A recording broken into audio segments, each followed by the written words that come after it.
কুয়াশার চাদরে ঢেকে আছে রাজধানী। এই মুহূর্তে রাজধানীর আগারগাঁও এলাকায় আছেন সহকবি রায়দুল ইসলাম শুভ। সরাসরি যাচ্ছি তার কাছে।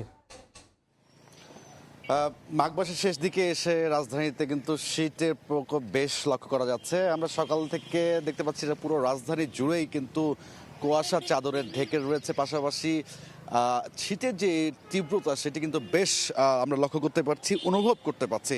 এবং আমরা আবহাওয়া দপ্তরের কাছে গিয়েছিলাম। আবহাওয়া দপ্তর যেটি জানিয়েছে, আজকে ঢাকার যে সর্বনিম্ন তাপমাত্রা তা রেকর্ড করা হয়েছে 13.8 ডিগ্রি সেলসিয়াস। এবং এই যে কুয়াশা, সেই কুয়াশা আজকে সারাদিনই থাকবে।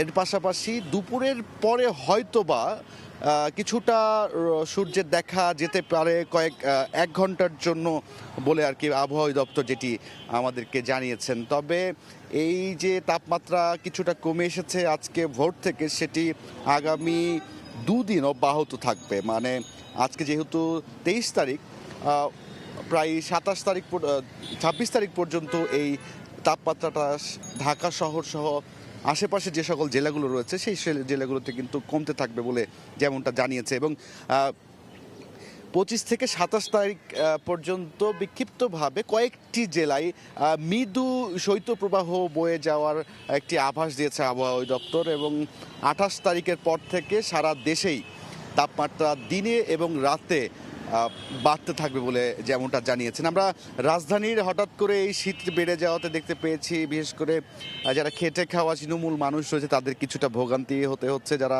রিক্সা চালক, ভ্যান চালক রয়েছে, এই যে মাঝে মাঝে শীতের প্রকোপের মধ্যে একটু দমকা হাওয়া, সেই হাওয়াটা বেশ মানুষের গায়ে অনুভব করছে। এতে করে আসলে কিছুটা কাজ করতে বেগ পেতে হচ্ছে সাধারণ মানুষদেরকে।